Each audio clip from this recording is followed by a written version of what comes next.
Hi students, welcome to Vemula Saidulu online academy sir. మరి 2016 సంవత్సరం తర్వాత 2024 డిసెంబర్లో గ్రూప్ 2 ఎగ్జామ్ కంప్లీట్ అయిపోయింది. ఈ మధ్యకాలంలో నూతన చైర్మన్గా నియామకం జరిగింది. నిన్న మన వార్తలు చూస్తున్నాం. ఇలాంటి నేపథ్యంలో already job calendar, year calendar ప్రకటించారు. ప్రకటించిన నేపథ్యంలో లక్షలాది మంది నిరుద్యోగులు నోటిఫికేషన్ల కోసం వెయిట్ చేస్తున్నారు. సంవత్సరాల తరబడి ప్రిపేర్ అవుతున్నారు. ఏదో ఒక జాబ్ని తీసుకుని నా పల్లెకి వెళ్ళిపోవాలనే లక్ష్యంతో ప్రిపరేషన్లో ఉన్న వాళ్ళు ఉన్నారు. మరి ఇలాంటి యొక్క నేపథ్యంలో, ఇలాంటి యొక్క పరిస్థితుల్లో ఈ మధ్య వస్తున్న యొక్క వార్తలు అసలు ఏంటి? చైర్మన్ గారు మార్చిలోపు అన్ని సంస్కరణలు చేపడతాం, ఏప్రిల్ వరకు క్లియర్ అయిపోద్ది, మే నుండి నోటిఫికేషన్లు విడుదల అంటాడు. నోటిఫికేషన్ త్వరితగతిన కంప్లీట్ చేస్తాం, 5-6 నెలల్లో కంప్లీట్ చేసి ఫలితాలు ఇస్తాం, గతంలాగా లేటు కాదు అంటున్నారు. ఇలాంటి నేపథ్యంలో పేపర్లలో లీకులు ఇస్తున్నారు. అక్కడక్కడ మన న్యూస్ కనిపిస్తుంది. ఏంటిదంటే టీజీపీఎస్సీ గ్రూప్ సిలబస్ మార్పు. సిలబస్లో మార్చబోతున్నారా? సిలబస్లో ఏ అంశాలు పెట్టబోతున్నారు? సిలబస్లో ఏ అంశాలు చేర్చబోతున్నారు? సిలబస్ చెప్పేది ఒకటి, పబ్లిక్ సర్వీస్ కమిషన్ ఎగ్జామ్లలో ఇచ్చేది ఒకటి. ఇలాంటి పరిస్థితుల్లో విద్యార్థులు ఆందోళన చెందుతున్న యొక్క పరిస్థితి మనకు కనిపిస్తుంది. అందుకే సమకాలీన యొక్క అంశాలు దృష్టిలో పెట్టుకొని, ప్రజల్ని జరుగుతున్న యొక్క అంశాలు దృష్టిలో పెట్టుకొని, ప్రజెంట్లో ఒక గ్రూప్ 2 ఆఫీసర్గా జిల్లా పైన, మండల హెడ్ క్వార్టర్ పైన, రాష్ట్రం పైన, సమాజం పైన ఏ విధంగా అవగాహన ఉండాలి, ఏంటి అనే అంశాలపై అలాంటి సిలబస్ని అక్కడ విద్యార్థులకు ఇవ్వాలి. పక్క రాష్ట్రాల సిలబస్ చూడండి, తక్కువ సిలబస్ ఉంది, విద్యార్థులు మంచిగా ఉన్నది. అలాంటి సిలబస్ మన దగ్గర ఉన్న సిలబస్ని అక్కడ కుదించి ఒక జిఎస్లో 11 టాపిక్స్ ఉన్నాయండి. అదేవిధంగా వచ్చేసి సిలబస్లో కొన్ని టాపిక్స్ జిఎస్లో అయ్యే ఉంటున్నాయి. మరి మెయిన్స్లో అంటే ఆప్షన్ సబ్జెక్టులు కూడా సిలబస్ వాటిని ఇంట్రడ్యూస్ చేస్తున్నారు.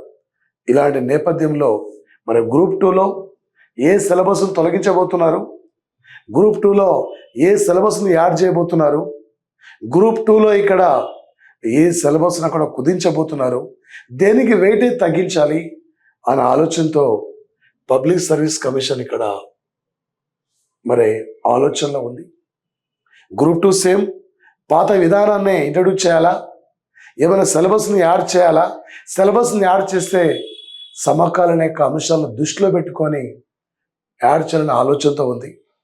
పర్యావరణ విపత్తులు, గ్రీన్ హైడ్రోజన్, సోలార్ అంశం, ఏఐ లాంటి యొక్క అంశాలను సిలబస్లో చేర్చాలనే యొక్క లక్ష్యంతో పబ్లిక్ సర్వీస్ కమిషన్ ముందుకెళ్తుంది. మరి ముఖ్యంగా సార్, ఇంటర్వ్యూ విధానం పై చర్చలు. మరి మళ్ళీ ఇంటర్వ్యూ విధానం తీసుకురానున్నారా అంటే అవునే అనే సంకేతాలు మనకు వెలువడుతున్నాయి. ఇక్కడ సిలబస్ సహా పరీక్షల విధానం పైన అధ్యయనం చేస్తూ మళ్ళీ గ్రూప్ 1, గ్రూప్ 2లో ఇంటర్వ్యూలు పెడితే ఎలా ఉంటుంది అనే సైతం అధికారులు ఇక్కడ పరిశీలిస్తున్నట్లు మనకు అందుతున్న యొక్క సమాచారం సార్. మరి ఇంటర్వ్యూ పెడితే సార్ ఇక్కడ దీనివల్ల నష్టం జరిగే అవకాశం ఉంటుంది.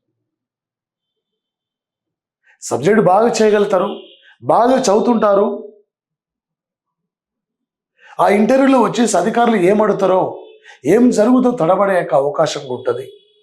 కాబట్టి ఇంటర్వ్యూ అనే విధానాన్ని అంటే వెనక తీసుకోవాలి. ఒకవేళ ఈ విధానం లేకపోతే మంచిదే. ఇలాంటి ఇంటర్వ్యూ అనే విధానాన్ని ఇక్కడ వెనక తీసుకుంటే బాగుంటుంది. ఏదైతే గ్రూప్ 1 గ్రూప్ 2 ఏదో ఇంటర్వ్యూ లేదో ప్రజెంట్లీ అదే పాత పద్ధతిని కొనసాగిస్తే సామాన్య గ్రామీణ విద్యార్థికి ఇది అందుబాటులో ఉంటుంది, బాగుంటుంది. ప్రతి విద్యార్థి చదివిన ప్రతి విద్యార్థి ఇక్కడ జాబ్ క్యాచ్ చేసే అవకాశం ఉంటుంది. చూడండి, ఇక్కడ 430 మార్కులు వచ్చినా కూడా గతంలో 2012 గ్రూప్ 2లో సార్ ఇక్కడ ఎస్సీ రిజర్వేషన్ జాబ్ రాలే, ఇంటర్వ్యూ పోయిందండి. అందుకే దీనివల్ల ఇంటర్వ్యూ వల్ల విద్యార్థులు నష్టపోయే అవకాశం ఉంది. కాబట్టి అందుకే ఇంటర్వ్యూ అనే విధానాన్ని గత ప్రభుత్వం రద్దు చేయడం జరిగింది. మరి ఈ అంటే ఈసారి పబ్లిక్ సర్వీస్ కమిషన్ అధ్యయనం చేయబోతున్న అంశాలపై ఇంటర్వ్యూ అనే పదాన్ని అక్కడ మళ్ళీ మీరు అక్కడ తీసుకురావద్దండి, తీసుకురాకపోవడమే మంచిదండి.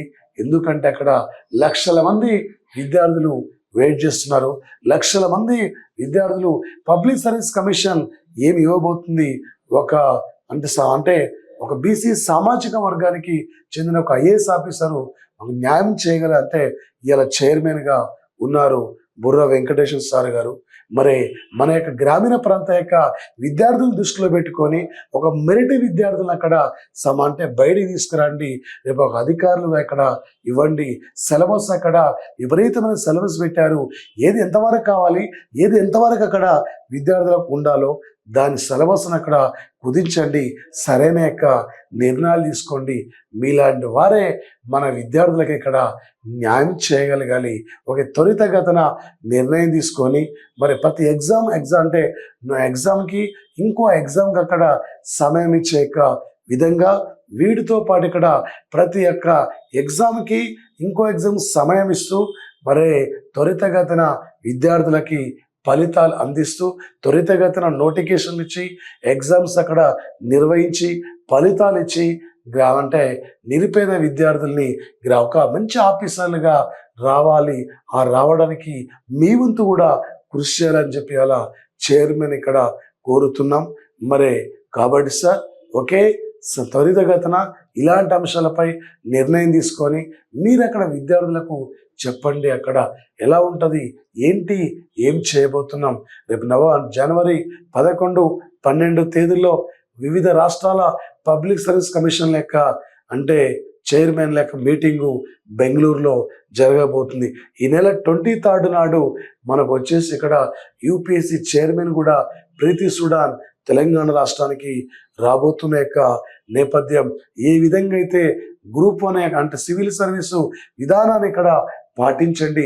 సివిల్ సర్వీస్ విధానం ప్రకారం ఎవ్రీ ఇయర్ ఒక క్యాలెండర్ రూపంలో ఎవ్రీ ఇయర్ ఇక్కడ అనౌన్స్మెంట్ చేసిన డేట్లలో ఆ ఎగ్జామ్ జరిగే విధంగా అదే మూమెంట్లో మీరు డేట్లు అనౌన్స్ చేసిన తర్వాతకి అదే రోజు అనౌన్స్ చేస్తే మిగతా ఎగ్జామ్స్ కూడా అదే రోజు ఉన్నాయి. కాబట్టి కొంచెం మీరు దృష్టిలో పెట్టుకొని అక్కడ విద్యార్థులకి మంచి టైం ఇవ్వండి, వెసులుబాటు ఇవ్వండి.